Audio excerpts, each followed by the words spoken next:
Buenas a todos de nuevo, volvemos con nuevos vídeos en formato podcast, ya es el número 5. Todos los tenéis también publicados en el canal de YouTube, y como el mes pasado no publicamos el podcast que correspondía, pues seguramente pues hablemos de algunos temas que íbamos a tratar también en el podcast anterior. Vamos a hablar de asuntos de actualidad, vamos a hablar de temas relacionados con preguntas, que sobre todo ahora que todavía hay muchos compañeros que están criando o que han finalizado la cría, hay muchas preguntas relacionadas con esto. Luego voy a recomendar también, como hacemos en los últimos podcasts, un canal de YouTube que me parece interesante, de otros compañeros, lectura también, y luego comentar algunas de las cuestiones que pusimos en el foro. Así que directamente vamos con los temas más interesantes. Bueno, para muchos criadores la noticia más importante de los últimos tiempos, ya sabéis que en este periodo de cría pues también los concursos se van empezando a organizar, se van empezando a colocar fechas para los próximos concursos de la próxima temporada. Y España en el próximo año pues tiene, la verdad, es que una circunstancia bastante particular, porque en el mes de enero celebrará el campeonato mundial, se celebrará en España, como ya sabéis, en las instalaciones de Talavera de la Reina. Talavera de la Reina es una ciudad que ya todos los criadores, yo por lo menos he ido pues desde prácticamente que empezaran en el año 2009 a hacer los campeonatos nacionales de FOCE, he ido todos los años. Con lo cual, para mí y para muchos compañeros, Talavera ya supone casi un poco una meca dentro del mundo de la canaricultura. Una vez al año nos juntamos allí, nos vemos y demás. Bueno, pues este año, reconociendo un poco también toda la labor que ha hecho Talavera, reconociendo también un poco la calidad de su recinto ferial, pues va a tener el honor no ya de celebrar el nacional, sino de celebrar ya un mundial de ornitología, que esperemos que sea un éxito, y sobre todo que haya muchos premios para los criadores españoles, que me imagino que irán en masa si han tenido una temporada de cría medianamente decente. Pero claro, la circunstancia cuando ocurre un mundial, normalmente lo que ocurre es que a la par de ese mundial se celebra también el nacional, es decir, bueno, pues se otorgan los premios a los campeones mundiales y también a los campeones nacionales, digamos en la misma fecha. ¿Qué es lo que ocurre con la ornitología española? Bueno, pues como ya sabéis, hemos pasado una situación muy estancada en la cual teníamos dos mundos irreconciliables. Ya sabéis que había pues esos dos nacionales grandes, realmente teníamos incluso algún nacional más, como digamos dos federaciones con una enemistad tremenda, donde se había metido la política de por medio. Bueno, pues toda esta situación parece que de alguna manera está empezando a cambiar, y hemos visto una noticia que nos llena de mucha esperanza. No es que suponga la unión definitiva de la ornitología española, porque esto es mucho más complicado de lograr y sobre todo porque necesitamos tiempo para ello, pero sí que es una noticia muy importante que hace unos años ni siquiera nos planteábamos, que es la existencia o la celebración, digamos, de un nacional único. Decimos nacional único, ¿por qué? Porque ya sabéis que se va a celebrar un nacional en la ciudad de Albacete, que me parece que ya he organizado también algún evento por ahí, no sé, ahora me estoy confundiendo a lo mejor con Ciudad Real, pero creo que en Albacete también se han realizado nacionales. Y bueno, para este nacional de Albacete se han unido tanto la Federación Ornitológica Cultural Deportiva Española, que es la que solía hacer el nacional en los últimos años en Talavera. Se han unido también la Federación Ornitológica Andaluza, que ya sabéis que Andalucía es una de las potencias dentro de la ornitología nacional, y se ha unido también otra federación fundamental de la ornitología española y muy potente, que es la valenciana. Con lo cual, no es que se haya decidido hacer un nacional único, pero sí que es cierto que, digamos, los peces gordos, por así llamarlo, pues se han puesto de alguna manera de acuerdo para organizar no solo el nacional este año, sino también a lo largo de los siguientes años, y han puesto una serie de directrices, como habéis podido comprobar. La noticia es buena. No supone realmente una circunstancia, una unión real, en el sentido de que, bueno, que hay otras federaciones que no, digamos, no se han querido embarcar en el proyecto, pero como digo, es algo que hace unos años nos parecía impensable y que ahora lo contemplamos. También es cierto que se da esa circunstancia particular de que, aparte, en España al mes siguiente se va a celebrar el Mundial, y, y yo, pensando un poco en todo esto, a mí me llama mucho la atención, porque hemos pasado de una situación muy estancada en los últimos años, como hemos dicho al principio, donde prácticamente no veíamos ningún avance. España estaba dividida y eso provocaba la división de los criadores. Y a partir, sobre todo, los acontecimientos que ocurrieron en el Mundial de Alicante, que para mí han sido clave, pues digamos que se ha agitado el árbol, y al final pues han ido surgiendo estas situaciones. La cosa parecía muy conflictiva, ya sabéis, hace un tiempo, cuando fue todo el conflicto del Mundial de Alicante. Ya sabéis que España, la COM, tenía el Mundial para Valencia. Bueno, pasó todo el tema de la pandemia, finalmente no se podía celebrar y provocó una ruptura total cuando, por un lado, digamos, la CON Mundial tomó la decisión de celebrar el Mundial fuera de España, en Italia, y por otro lado la CON España un poco rompió con esto y quiso celebrar su Mundial en Alicante, con lo cual se produjo una situación que no había ocurrido creo que nunca, en la cual España, por lo menos un grupo de creadores españoles, se había separado como tal de la organización mundial. Y como veis, se organizó pues ese Mundial de Italia y también otro Mundial paralelo en Alicante. Claro, lo del Mundial de Alicante era un poco polémico porque técnicamente no lo podíamos llamar Mundial, en el sentido de que, bueno, pues en la práctica iba a dar una sensación de que era una especie de nacional grande, pero toda esta revolución también lo que provocó es que nos viéramos en una tesitura los creadores en la cual seguir, digamos, con las directrices de COM, como se había seguido en principio hasta ahora, o bien hacer una ruptura total y a partir de esa situación de España, pues desarrollar una ornitología nueva con todo lo que se habló de la unión y demás. Fue un tema muy complejo, hicimos un vídeo hablando de ello, y luego, como digo, lo interesante de esa situación es cómo evolucionó, porque en esta tesitura en la cual a nivel mundial había roto de alguna manera con España y había tomado la decisión de hacer el Mundial fuera, prácticamente se había provocado la ruptura con España. En ese sentido, podíamos, ver que se podía organizar, por así decirlo, una ornitología de forma paralela con la Unión o no. Lo que ha ido ocurriendo a partir de esta situación, a partir de esta especie de implosión, es que al final las aguas han ido tendiendo su cauce y la mayoría de federaciones gordas, federaciones fuertes que formaban parte de la CON mundial, pues lo que hicieron es al final provocar una cierta unión entre los creadores. Es decir, de una situación, que parecía la ruptura definitiva o la mayor catástrofe en ese sentido para la ornitología mundial, la ornitología nacional, pues hemos ido evolucionando una situación donde es mucho más probable que haya una unión de la ornitología, que los creadores se pongan de acuerdo, y todo esto ha venido a partir de ahí, con lo cual, en mi opinión, es una noticia muy buena que se celebre esta especie de nacional único, que repito, no es un nacional único, pero que sí que es cierto que engloba a una grandísima masa que representa a los criadores. A día de hoy no podemos considerar la ornitología española sin contar con la potencia que tiene la ornitología andaluza, eso es un hecho, y sin contar con la potencia que tradicionalmente ha tenido la Comunidad Valenciana, que ahora quizá no esté tan representada en ese sentido, y luego aparte pues la Federación Ornitológica Cultural Deportiva. Entonces, como digo, es una noticia buena, es un paso que parecía casi imposible que se fuera a realizar y al final estamos evolucionando, y al final yo creo que los creadores un poco van asumiendo que la verdadera manera de disfrutar de la afición, la verdadera manera de que crezca España ornitológicamente, que haya competencias, es irnos haciendo hacia un nacional único. Vamos a intentar a ver si se organiza bien el evento, vamos a intentar si al final pues hay una cierta confraternización, pero yo creo que era el paso necesario para que finalmente pues acabemos viendo una ornitología nacional normal, en el sentido de que haya un campeonato regional en tal región, haya un campeonato nacional porque solo hay una nación, y es la única manera realmente de crear una ornitología competitiva, por lo menos así lo pienso yo.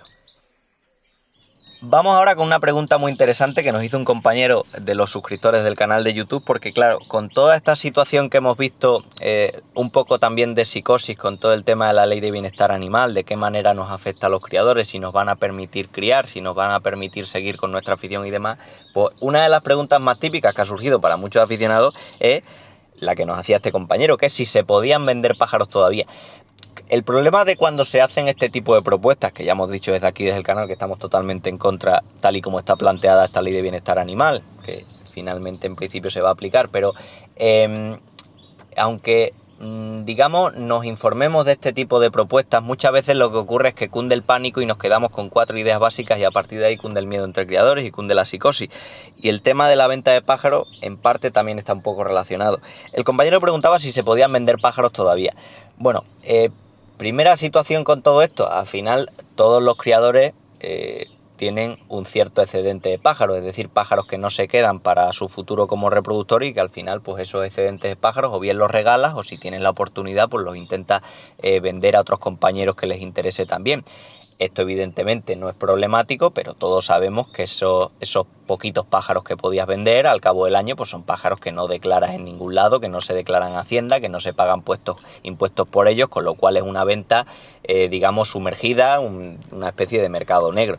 No pensemos que los criadores en ese sentido cometen un acto ilegal. Es verdad que es ilegal porque no lo declaramos, pero al final cuántas cosas hay que vendemos productos que tenemos en casa, cosas que no utilizamos en segunda mano y no lo declaramos en ningún lado. Entonces, la gran mayoría de criadores, y entre ellos me incluyo yo, por supuesto, lo que hemos hecho siempre, oficialmente nunca hemos vendido pájaros, lo que hemos hecho es cederlos y el criador interesado pues te pagaba una cierta cantidad de forma de tapadito, por así decirlo, con lo cual siempre hablamos de cesiones y no hablamos de venta como tal. Otra cosa son criadores grandes que a lo mejor comercializan de alguna manera, o por ejemplo gente que vendía a través de pajarerías, que ahí sí que podía haber en algunos casos algún tipo de control en ese sentido. Entonces, problema con la futura ley en cuanto a la comercialización de nuestros pájaros. En principio, si tú le vendes de manera privada, por así decirlo, a un compañero aficionado que sabe que crías determinados pájaros y te va a pagar el dinero, eso va a seguir existiendo. Es decir, ahí el Estado no va a ser nunca capaz de intervenir. El Estado no va a poder controlar que yo hable con mi amigo fulanito que vive en tal sitio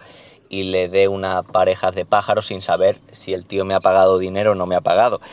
Y mientras tengamos la opción, que es fundamental que sigamos teniendo la opción de también poder enviar por mensajería animales, que me parece que eso no debería quitarse en ningún momento, porque a fin de cuentas las poquitas empresas que han hecho este servicio, que prácticamente se ha convertido ya en un monopolio, pues lo hacían en perfectas condiciones y los criadores también enviaban pájaros en perfectas condiciones. Se ha cumplido perfectamente el bienestar animal de esos pájaros cuando los hemos enviado. Pero sí que es cierto que de alguna manera nos puede afectar también la ley. Con esto me parece un tema interesante porque una vez que se ha aprobado la ley, aunque todavía bueno hay medidas, algunos compañeros pidiendo firmas y demás, pues bueno, una vez que se ha aprobado la ley, de alguna forma, de forma directa, no se metían en exceso con el tema de la cría de canarios, por ejemplo, de pájaros, digamos, que crían en cautividad tradicionalmente, sí con otros tipos de aves. Por ejemplo, ya hemos dicho el tema de los agapornis, el tema de los periquitos, pero por ejemplo un aviario de canarios, que es lo más típico que hablamos en este canal, en principio no se han metido con ello, con lo cual claro, se aplica la ley, pero yo puedo seguir criando digamos de forma como he criado hasta ahora en mi aviario. El problema está en que como criadores, por ejemplo, de canarios, pensemos que como a mí no me afecta la ley, pues entonces paso el tema y lo dejo pasar, porque lo que hemos estado viendo hasta ahora, y lo hemos comentado en más de un vídeo, es que poco a poco van cerrando el cerco. Es decir, cuando empezó, yo siempre comento el tema del silvestrismo porque a mí me parece siempre interesantísimo. Cuando empezó, digamos, las limitaciones o los ataques al silvestrismo, hay que reconocer que una gran mayoría de criadores de canarios que tenían su aviario, pues no se preocuparon lo más mínimo porque a ellos ese tema no les afectaba. Y veíamos hasta lógico que se metieran con el silvestrismo porque, bueno, a fin de cuentas era coger pájaros del campo que vivían en libertad, etcétera, etcétera. Pero ¿qué pasa? Que todas estas políticas animalistas, malinterpretando la idea de bienestar animal, lo que han ido provocando es que se ha ido estrechando el cerco. Y cuando hace unos años era impensable que pensáramos que alguien se pudiera meter con alguien que criara pájaros o con alguien que tuviera 2 perritos y vendiera los cachorros, pues ahora estamos viendo que sí que se pueden hacer leyes que nos ataquen directamente o que nos lo impidan. Entonces, cuando veamos ahora que se aplica la ley de bienestar animal y de alguna forma nos permiten seguir criando de una manera más o menos como la que hemos tenido hasta ahora, tenemos que pensar que aún así tenemos que luchar frente a ella y aún así tenemos que defender las ideas que estamos mostrando, porque si no nos han atacado en este momento o si no nos han pillado en este momento, nos van a atacar en el siguiente, y están un poco criminalizando la afición por la cría de animales, considerando que no se cumplen las condiciones de bienestar animal. Eso sí que es completamente un error. Entonces, respondiendo un poco a la pregunta, ¿se pueden vender pájaros todavía? Yo, de la manera tradicional que he vendido pájaros, que los he cedido, por así decirlo, yo no tengo ningún problema. Otra cosa también es cierta, que evidentemente cuando tenemos un aviario tenemos que suponer también la cantidad de pájaros que somos capaces de ceder o somos capaces de comercializar. Antes había mucha facilidad de decir, bueno, pues si no soy capaz de comercializarlos, pues hago un lote, se lo lleva a tal pajarería y tal. Ahora vamos a tener más dificultades en ese sentido. Pero esas dificultades no solo han venido ahora con la ley, sino que ya venían de antes. Yo me acuerdo cuando mi padre criaba canarios hace 30 años, Y es que yo lo he vivido en casa, que te venía un tío de una pajarería en Murcia o en cualquier otro sitio y es que se llevaba absolutamente todo lo que quisiera se lo llevaba. O sea, como decía mi padre, tullidos, mancos y cojos también se lo llevaba, porque de alguna manera eran capaces de comercializarlo. Luego ya, al haber un aumento de criadores, también hemos visto que el de la pajarería también selecciona y dice, no, este no, porque no tiene una calidad suficiente y lo voy a vender peor, y al final va buscando también la máxima selección. Problemática ahora con la ley de bienestar animal, pero que es una situación que también hemos ido viendo a lo largo de los últimos años. Entonces, sobre todo, tenemos que adaptar nuestro criadero, lo decimos siempre, al tiempo que tenemos disponible para atenderlo, para que esté en las mejores condiciones, y adaptarlo también a la capacidad que tenemos de dar salida a nuestros pájaros. Que me digas un tío que tiene una voladera enorme y que se da la circunstancia de que no va a poder vender ninguno, pues no tiene problema. Yo, por ejemplo, en mi caso, con un aviario que tengo pequeño, aunque no me comprara nadie pájaros, aunque no tuviera capacidad de cederlos, pues no tendría ningún problema, lo podría tener en mi voladero y sería completamente feliz. Pero estas cosas también hay que verlas cuando tenemos pájaros, y al final es una de las cosas que tenemos que analizar, no solo cuántos podemos mantener, sino qué tiempo tenemos para ellos y también de qué manera podemos dar salida a todos los excedentes de una manera, como digo, normativa. Bueno, vosotros ya sabéis que este canal no es un canal comercial, es decir, aquí no tenemos ningún tipo de tienda. Y no lo digo en el sentido negativo ni en el sentido peyorativo, que no se malinterprete. Pero aquí no tenemos ningún tipo de tienda y normalmente yo no promociono ningún tipo de producto. De hecho, ninguna empresa promociona el canal y normalmente cuando hablo de marcas suelo hablar de las marcas que yo personalmente he utilizado porque de alguna manera me han gustado sin tener ningún beneficio, o que he visto en otros compañeros que también hablan bien de ellas, simplemente un poco como opinión. Pero aunque no sea un canal comercial, pues sí que me interesa, me parece interesante que de vez en cuando comentemos algunas novedades que salen en el mercado. Yo a toda la gente recomiendo que todo lo que tengamos un acceso a internet, pues bueno, puedes comprar las cosas de tus pájaros en la pajarería de toda la vida, en tu tienda de casa, en tu almacén de pienso, o puedes comprar también online como hace mucha gente. Pero a mí, por ejemplo, me gusta cada cierto tiempo pues dar un repaso a las tiendas online más conocidas o más típicas para ver un poco las novedades que nos podemos encontrar, porque siempre podemos encontrar alguna novedad que nos pueda, ya sabéis que se habla mucho de los productos milagros y ese tipo de cosas, pero siempre podemos comentar alguna con novedad que nos puede servir para llevar el criadero mejor, de forma más cómoda, o alguna cosa que nos interese. Entonces, pues bueno, por comentar algunos de estos productos, por ejemplo, yo he visto hace poco que me llamó la atención este kit cubranilla, porque esto es un problema que tienen muchos aviarios, que es curioso porque hay aviarios que nunca tienen este problema y otros aviarios que lo tienen con muchísima frecuencia, que es el tema de que los padres tiren a los pichones del nido al quitarles las anillas, porque la anilla les llama la atención. Antiguamente todas las anillas eran metálicas, ahora las tenemos con distintos colores dependiendo del año, y lo que ocurre muchas veces es que, según comentan muchos criadores de estos que les afecta más este problema, pues hay años que a lo mejor el color resulta más llamativo y los pájaros tiran con más frecuencia a los pájaros del nido. Yo personalmente nunca he tenido este problema, es decir, yo nunca he utilizado ningún tipo de protección para la anilla para que no se le note y los pájaros no la vean. Tradicionalmente este tipo de kits cubranillas pues al final son, por así decirlo, pijaditas, ¿no? Pero tradicionalmente lo que se hacía es que se envolvía con una cinta de esparadrapo, una cosa así, las anillas, y ya con eso resultaban más llamativas, porque con el color terroso del esparadrapo pues lo que hacían es que a la hembra no le llamara la atención. Pero bueno, siempre es interesante hablar de también productos que surgen como novedad, digamos. Para un criador pues puede ser una chorrada gastarse el dinero en eso, teniendo un esparadrapo, por ejemplo, si tiene ese problema, pero para otro criador le puede resultar cómodo utilizar este tipo de sistema más que el esparadrapo y se gasta el dinero ahí, no tiene ningún problema, ¿no? De todas maneras, con el tema de que tiran a los pichones del nido, ¿no? Que como digo, hay criaderos que ese problema es muy frecuente y otros que no, también influyen otros detalles, porque a veces no es que este criadero tenga unas canarias que por casualidad a ellas les llama mucho la atención y lo tiran, sino también influye en qué fecha anillemos a los pájaros.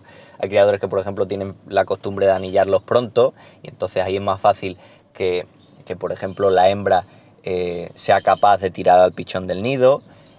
Otros criadores que, por ejemplo, anillan un poquito más tarde, todo influye, también influye el diámetro de la anilla. De todas maneras, de esto quiero hacer un vídeo aparte, porque muchas veces estos problemas relacionados con las anillas nos van a influir también en el futuro, y es un asunto, el tema de las anillas, que prácticamente no le damos importancia, que todos pedimos las anillas del diámetro en principio recomendado para nuestros pájaros, pero siempre tiene detalles curiosos de la manera en que anillemos, de qué tipo de anillas, de cuándo, etcétera. Entonces Pues ahora en el mes que viene haremos un vídeo comentando también estos asuntos, pero me parecía interesante también hablar de un producto, digamos, más o menos novedoso, que como digo, bueno, pues al creador que le resulte interesante y cómodo, pues ahí lo tiene disponible en muchas de estas tiendas. Vamos ahora a ver una noticia hace unos meses que en principio puede no llamar la atención o ser la típica noticia que pasa desapercibida, pero que también, en mi opinión, está bastante relacionada con todo el asunto de esta ley de bienestar animal. Lo que estamos viendo es que una protectora de Girona pues estaba buscando hogar para 300 aves exóticas, tenía tanto agapornis como guacamayos, tenía como cacatúas y demás, y comentaba que, bueno, pues no tenían, esa protectora llamada Ave Fénix no tenía capacidad económica para mantener el local en el que están. Ya sabéis que muchas de estas protectoras pues realmente dependen de la ayuda que le den los donativos y etcétera, etcétera, como ocurre con muchas protectoras también de otros tipos de animales, como por ejemplo perros, y se quejaba de alguna forma de que la administración no estaba apoyando lo suficiente. Bueno, en principio nos puede parecer algo normal, ¿no? Pero sin embargo, resulta paradójico, y con esto de la propuesta de ley de bienestar animal lo estamos viendo, que, bueno, pues tenemos claro que si al final se aplicara una ley completamente estricta y si al final los criadores tuvieran que tomar la decisión de dejar sus aves, pues evidentemente estas aves, al ser una ley también de sacrificio cero, estas aves no se podían sacrificar, con lo cual tendrían que ir a un sitio. ¿A qué sitio? Algún centro. Centro, por supuesto, que ahora mismo se quejan precisamente de que no tienen capacidad económica con lo que les da la administración para mantener los animales que tienen. Con lo cual estamos haciendo un poco leyes en lo absurdo. Si todos los criadores tuviéramos la psicosis, y lo hemos comentado alguna vez, de decir, bueno, venga, yo tengo un aviario con 100 pájaros, en cuanto me digan que no puedo tener pájaros, digo, no me puedo hacer cargo de ellos, no cumplo la ley, y que se haga cargo de ellos pues la administración. Vale, esa administración los tendría que llevar una protectora, los tendría que llevar un centro. Esos animales, al no poder sacrificar, se tendrían que mantener en el centro. O sea, en algún momento la gente que ha propuesto esta ley se ha planteado los costes que supone mantener todo ese tipo de animales en centro de por vida mientras sigan viviendo. El coste que supone también de apoyar económicamente a todas estas protectoras que hacen, que como digo, a día de hoy las protectoras se quejan precisamente de que la administración no les apoya, y en teoría la administración que tenemos a día de hoy está bastante vinculada a estos partidos. No pueden alegar que es que no, que la administración que tenemos actualmente es de otra ideología, con lo cual no les apoya, y nosotros cuando vengamos sí les vamos a apoyar. Es absolutamente un despropósito, y entonces esta noticia no deja de ser un ejemplo de la realidad, de que incluso si se tomaran ese tipo de medidas no podría la administración hacerse cargo de esa responsabilidad que suponía mantener todo ese tipo de animales aplicando una política de sacrificio cero. Eso es completamente imposible, y al final es un reflejo de la situación que estamos viendo. Esperemos, no sé, no he vuelto a ver más noticias acerca de este tema de esta protectora. Espero que al final haya tenido suerte y haya gente que se ha hecho cargo, pero al final esta protectora lo que dejaba claro es que dependía de la influencia, de la ayuda, de donativos, de gente que tiene esa afición y tal. Si lo que hacemos es atacar la afición y lo que hacemos es demostrar que la administración no tiene capacidad económica para mantener ese tipo de aves, pues estamos entrando en un problema mucho mayor. Con lo cual, bueno, pues no deja de ser un ejemplo de qué manera esta ley pues puede ser un despropósito en muchos asuntos. Y ahora vamos a hablar de productos milagros, pero más bien de crítica hacia los productos milagros, porque toda la mayoría que utilizamos redes sociales cada vez vemos con más frecuencia mensajes de este tipo. Vamos a ver un mensaje al azar que hemos cogido de una red social, no vamos a poner el nombre de la persona que lo comenta, porque evidentemente no viene a cuento. Es una opinión que tiene este creador, totalmente respetable, y es una opinión, como digo, que la expongo porque la tienen también otros muchos creadores. Bueno, el comenta del creador, un ejemplo un poco sarcástico, de que una marca X comenta: hola, os presento un nuevo producto que va a revolucionar los aviarios. Vendedor X, llevo varios meses probándolo en casa y da resultados increíbles en la cría. Y critica un poco que, bueno, a modo, como digo, jocoso, que si la cría está empezando, ¿cuándo la has probado? El año pasado, cuando no había ese producto, bueno, pues dice que vale que en las etiquetas nadie ponga nada claro, pero por lo menos un poco de seriedad y profesionalidad, que se vienen criando pájaros desde hace muchísimos años y no se ha necesitado ningún producto milagro, mucho vende humo. Y comentan uno de los casos que vamos a hablar un poco, profundizar acerca del ejemplo del micotox. No quiero decir con esto que el micotox sea un producto vendehumo o un producto milagro, pero sí que quiero concretar que esta situación le afecta tanto para bien como para mal. Y ahora me explico.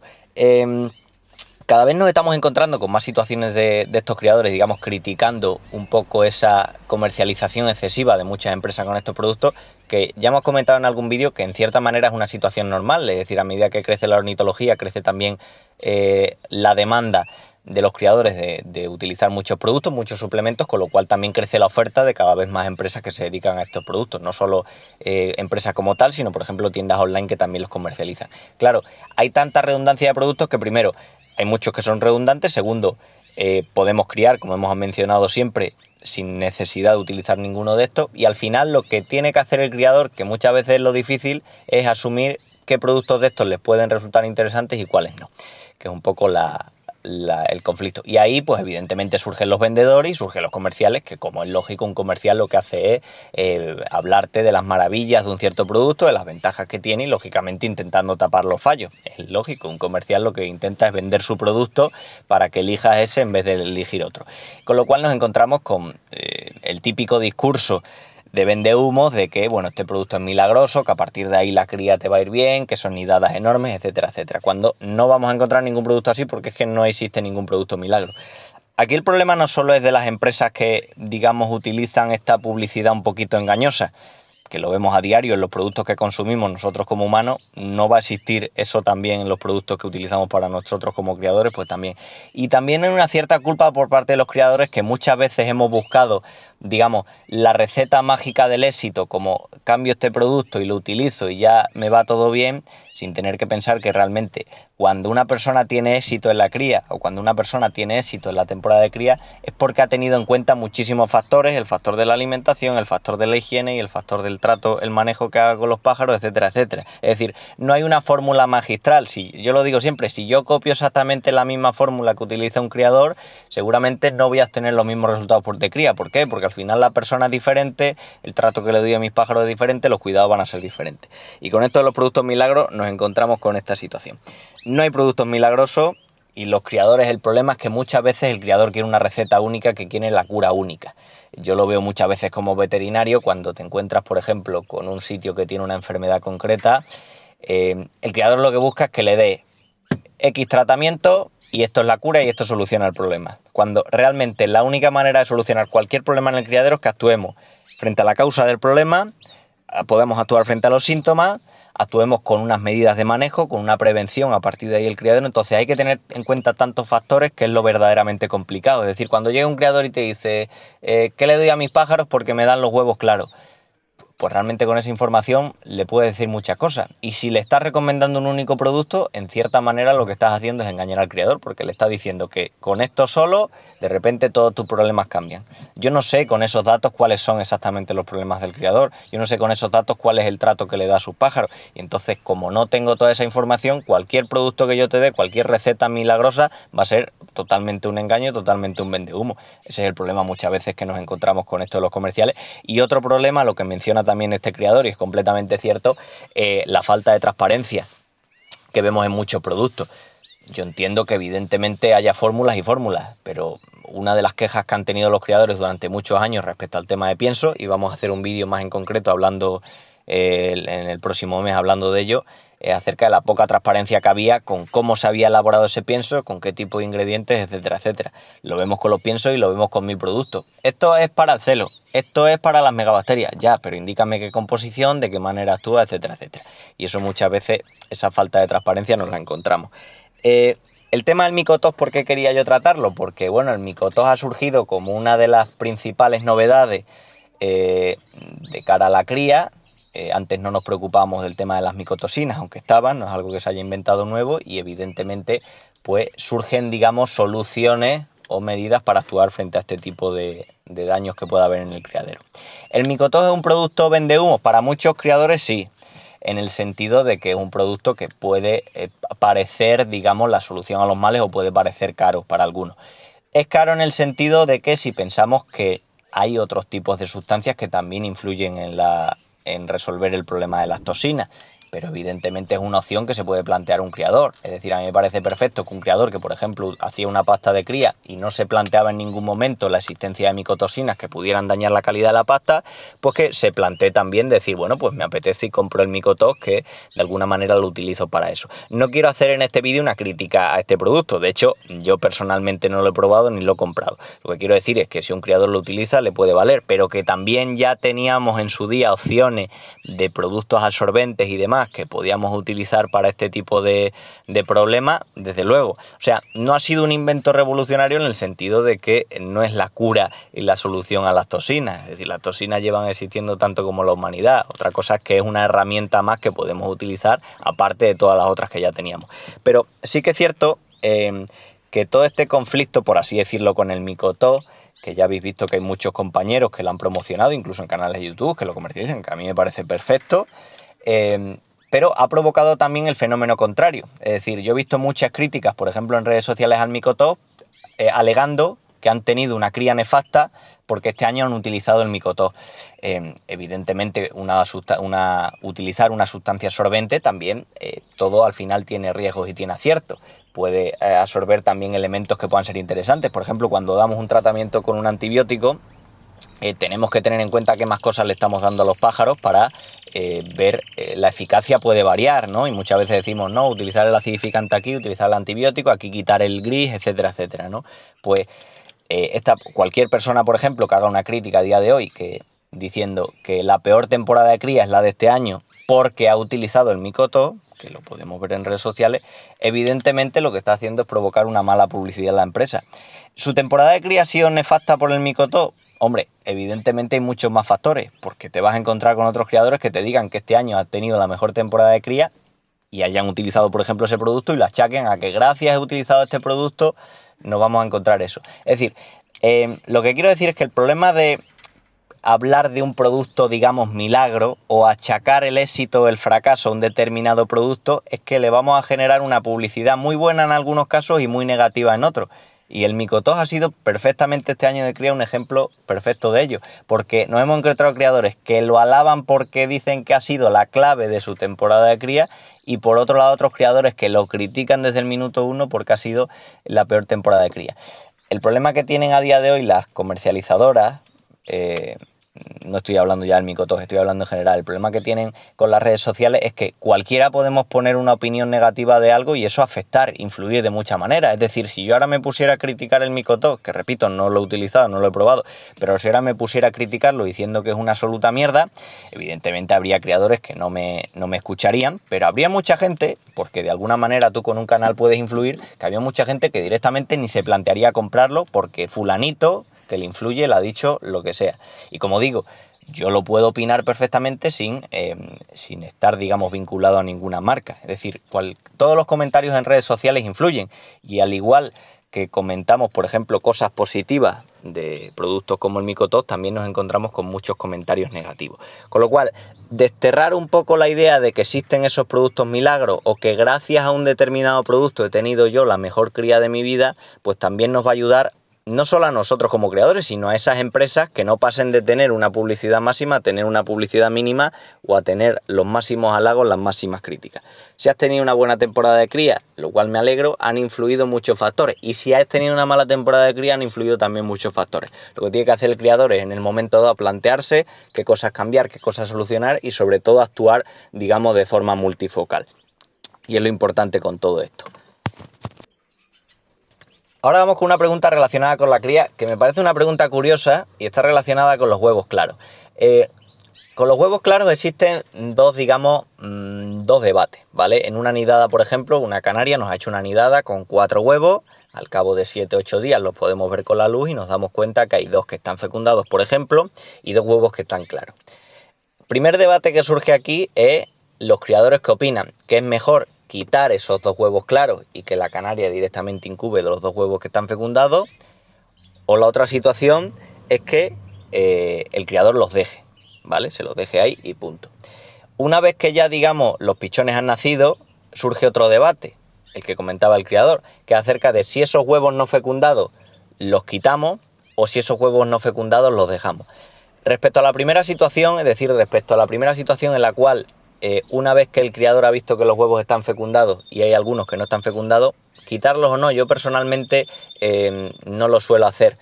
Yo suelo dejar que la nidada siga incubando, la hembra siga incubando la misma nidada y punto. Sí que es cierto que, por ejemplo, si tenemos una nidada muy grande, y a día de hoy nos encontramos criaderos que tienen una nidada, por ejemplo, de 6 o 7 huevos, pues mi recomendación es, si hay alguno que no esté fecundado, quitarlo.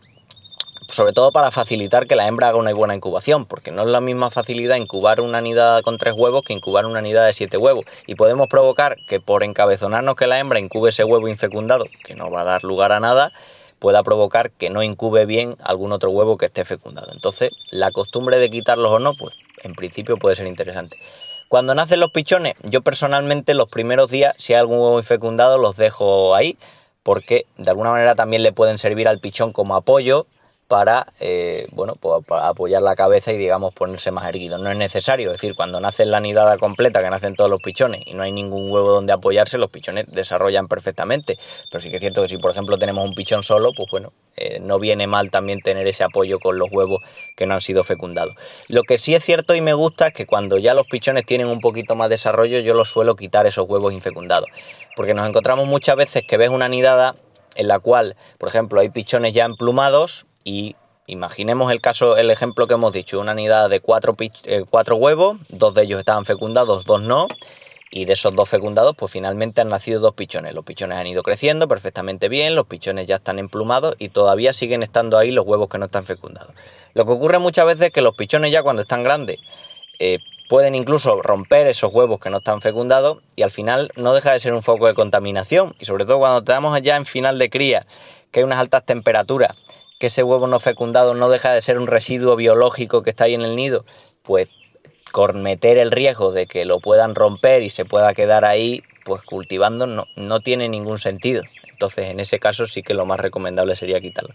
Pero en otros casos podemos tener las dos opiniones y no haber ningún problema. Más preguntas relacionadas por la cría. Por ejemplo, esta que también tiene mucha amiga. ¿Qué darle a los pájaros para que pongan más? O para que las puestas sean mayores.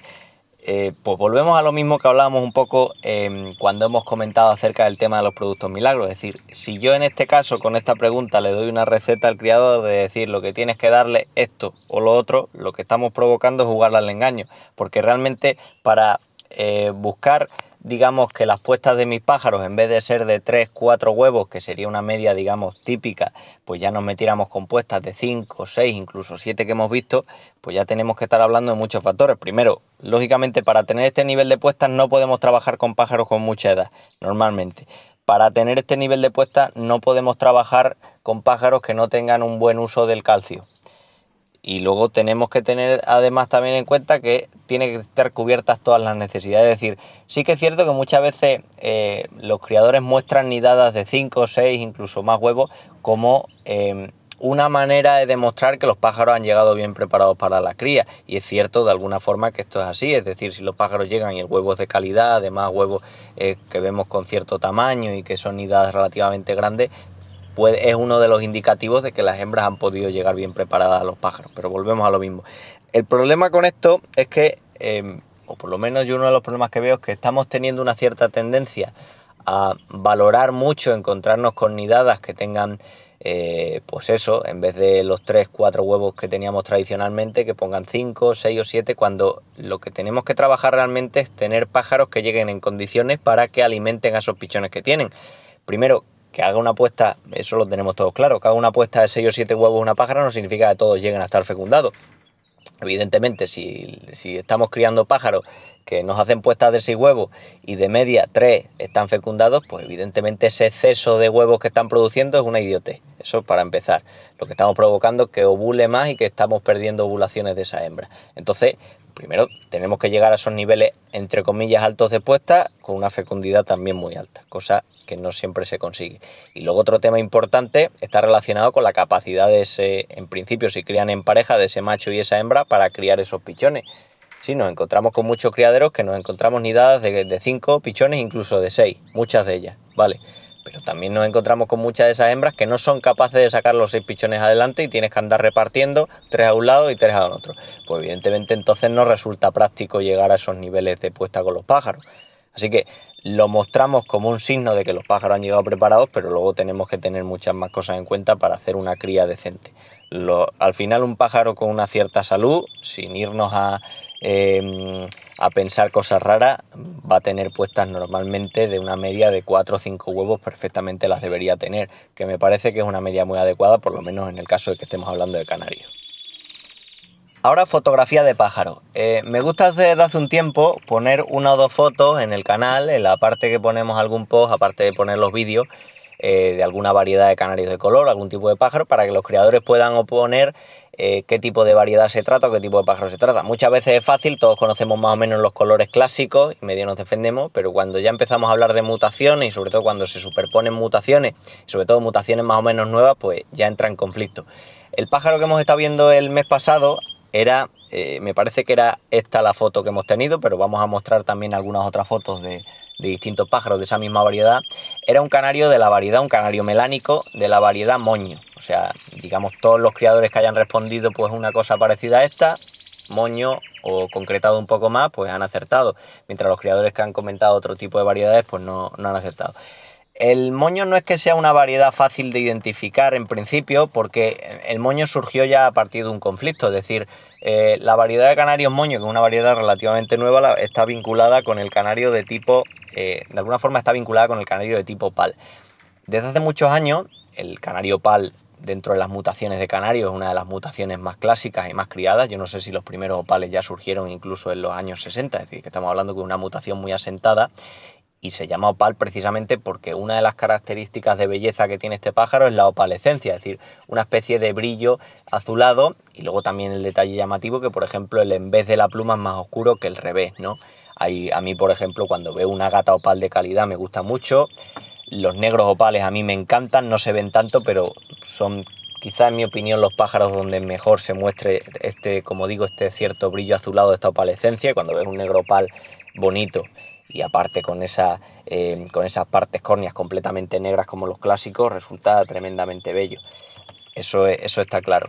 Pero el moño de alguna manera surgió porque había una gran diferencia entre el opal que se criaba en Europa y también la idea que se tenía de opal, por ejemplo, en otros países como por ejemplo en Brasil o ciertas zonas de Sudamérica. En principio, pues se debatió un poco, los genetistas debatieron mucho acerca de que si los dos se podían considerar, digamos, un pájaro opal. Lo que pasa es que evidentemente visualmente había diferencias muy claras entre un opal clásico y un pájaro tipo moño. Y al final yo creo que se tomó la mejor decisión de considerarlos como dos variedades completamente diferentes. Porque claro, el moño, si lo llamábamos como un canario opal que no tenía opalescencia, pues tiene poco sentido, ¿no? Y entonces al final pues se desarrolló la idea de que el moño fuera una nueva variedad y con ella estamos trabajando en los criadores. No se ve mucho, todavía en los concursos pequeños no es habitual, pero digamos en los campeonatos nacionales está más o menos asentado. A mí personalmente me parece muy bello. Por ejemplo, estos negros moños que hemos estado viendo, para una persona neófita, una persona que está empezando a aprender los pájaros, le pueden parecer todos iguales o muy parecidos, o le puede costar identificarlos.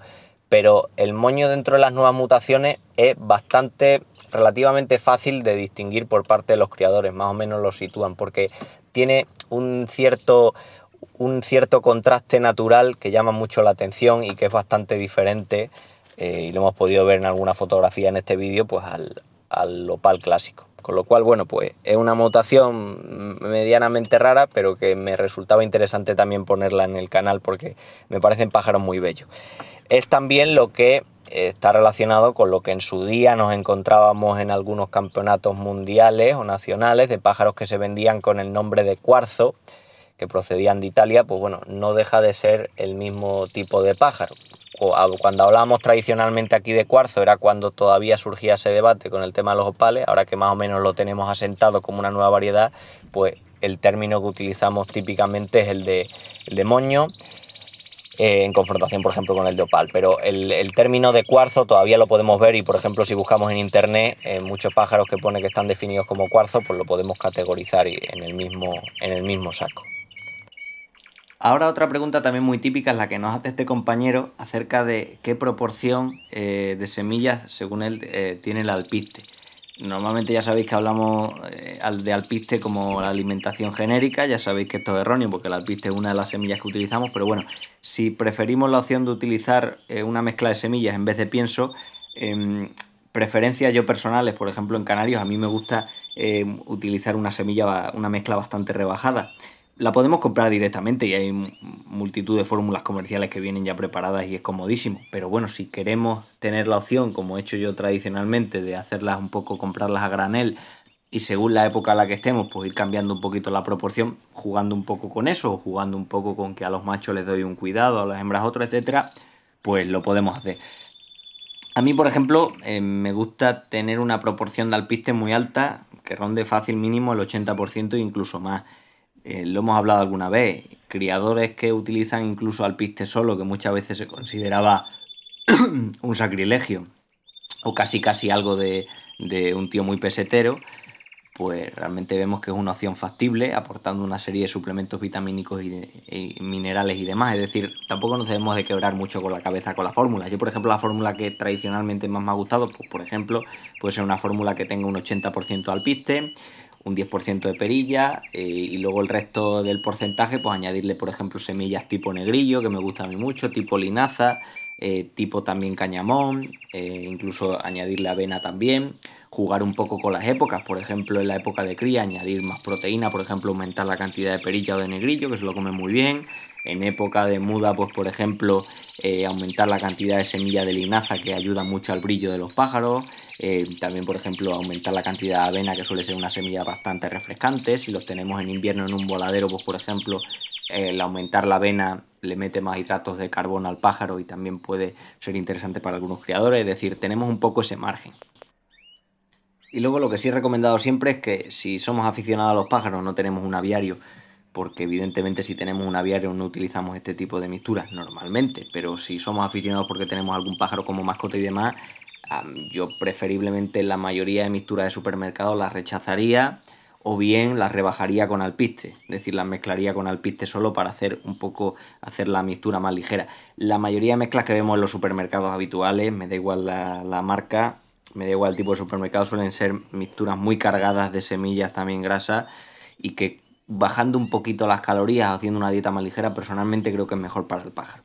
Y luego, pues en otro tipo de pájaros, por ejemplo, si criamos exóticos, pues que muchas veces hablamos de la típica fórmula basada en mijo, pues también el alpiste puede considerarse incluso dieta básica, es decir, para todo este tipo de pájaros clásicos granívoros, el alpiste como tal es la semilla fundamental y luego podemos añadir otras. Luego, evidentemente, influye los costes. Por ejemplo, una de las semillas que siempre nos ha gustado, que es de las mejores y también ha sido siempre de las más caras, ha sido, por ejemplo, la perilla. Bueno, era cara, la ponían en una proporción baja y tal. Ahora nos hemos encontrado con unos precios en muchos lados exagerados y con suerte que la encontrara. El otro día, por ejemplo, nos escribió un compañero de Estados Unidos, que bueno, ahí no sé exactamente cómo estarán el coste de la vida o el coste de la alimentación para los pájaros, pero no sé si me comentaba un precio de la perilla que rondaba los $40. O sea, imaginaos que más o menos podíamos hacer un símil más o menos rondando los 40 euros. Imagina la burrada, aquí ese precio, por mucho que haya subido la perilla, que yo no sé a qué precio estará ahora, pero seguro que está cara, me costaría pensar que llegara a esos niveles o que a esos niveles los creadores se plantearan utilizarla teniendo opciones que a lo mejor no son tan interesantes, pero perfectamente factibles también. Eso es otra de las cosas que también tenemos que mirar.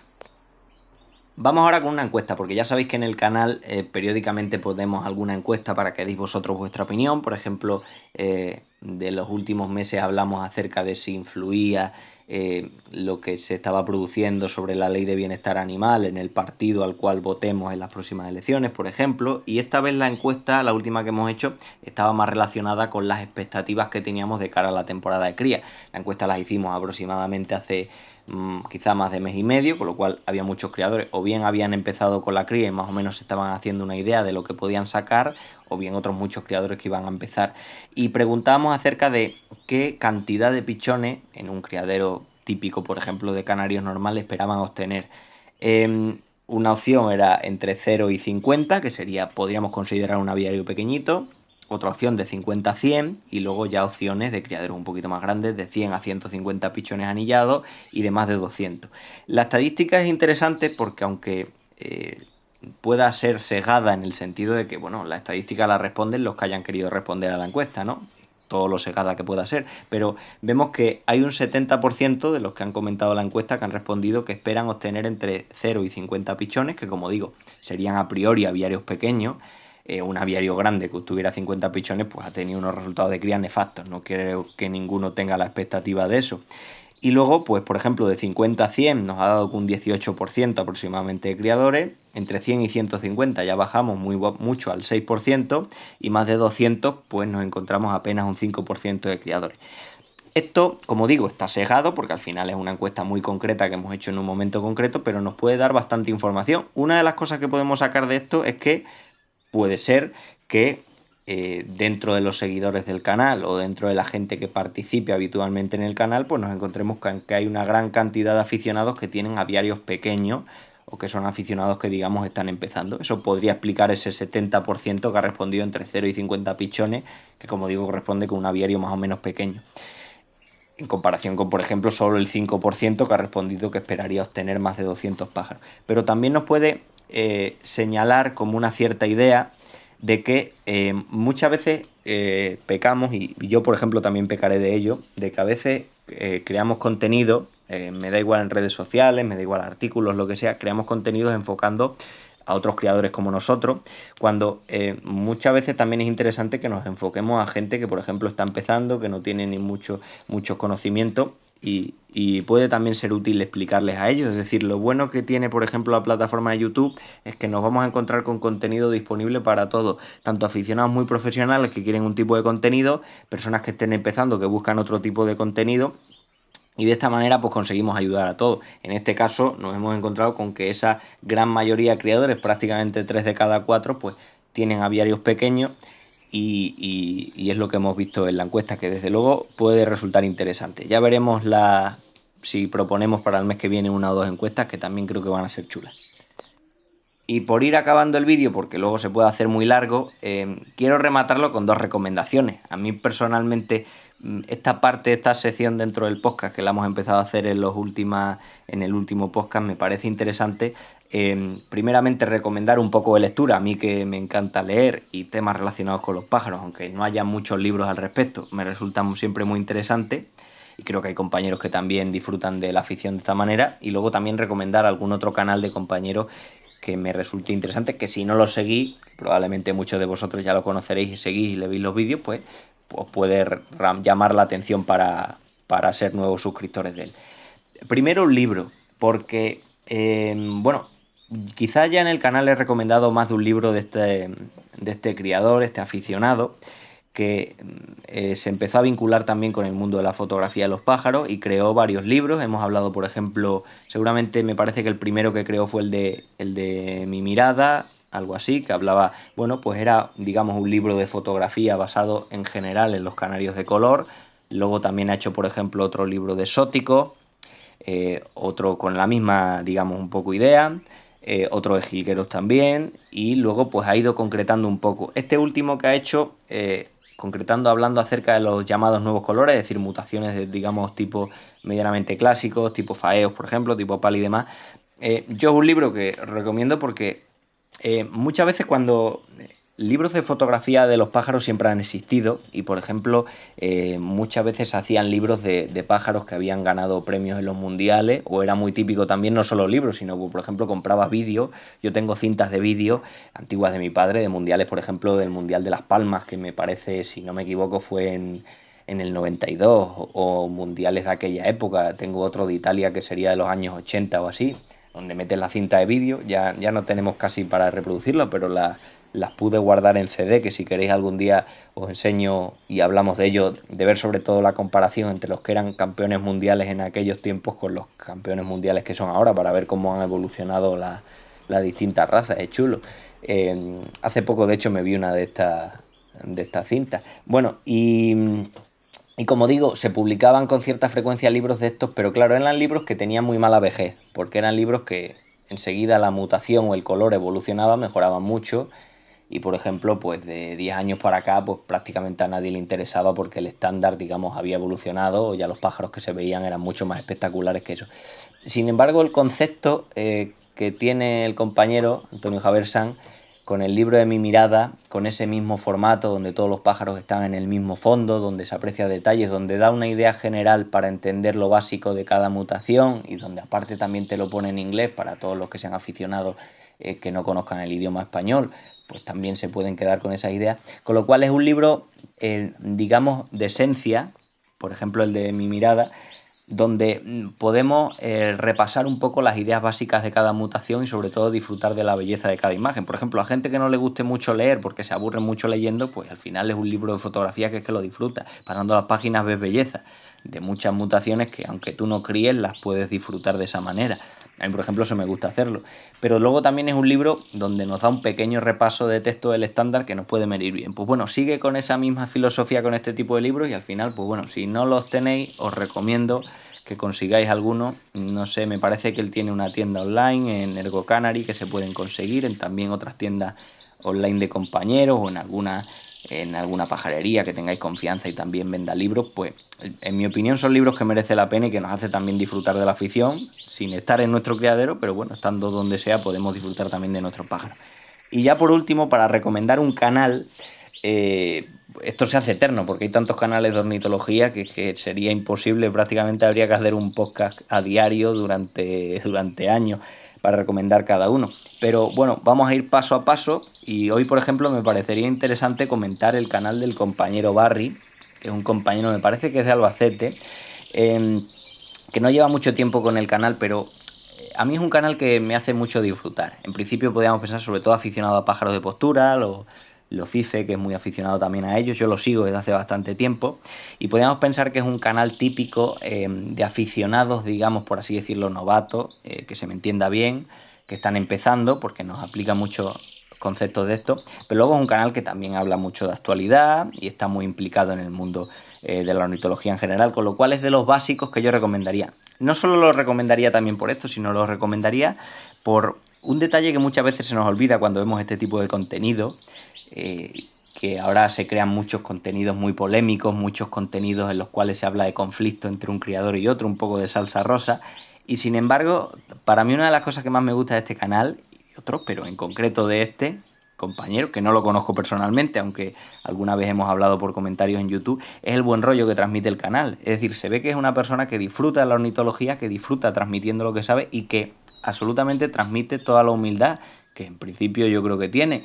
Es decir, muestra lo que sabe y aprende cada día de los pájaros. Es decir, ese buen rollo que transmite al final es lo que nos tiene que quedar con la ornitología. No puede ser que, evidentemente, si a uno le gusta, a todos nos gusta un poquito la polémica, a todos nos gusta un poquito de salseo, pero mucha gente prefiere evitar estos temas y prefiere hablar solo de pájaros y prefiere el buen rollo y prefiere disfrutar de alguien que está disfrutando de su afición.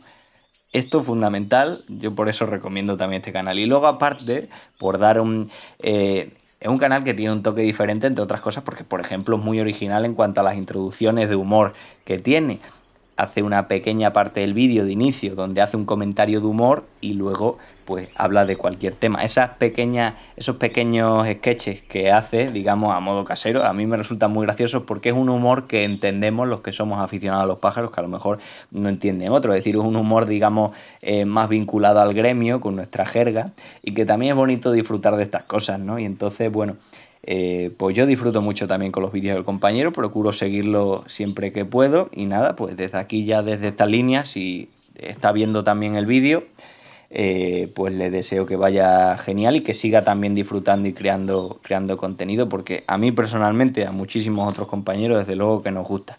Así que nada, nos vemos en próximos vídeos, ya finalizamos los vídeos que teníamos publicados preparados para mayo y luego ya pues empezaremos a publicar todos los que tenemos puestos para el mes de junio y el resto del verano. Así que nada, espero que los que hayáis acabado la cría hayáis tenido un buen final y los que todavía os quede un poco, pues si medianamente respeta las temperaturas y no hace excesivo calor, pues intentar que podamos rematar la cría lo mejor posible. Un saludo.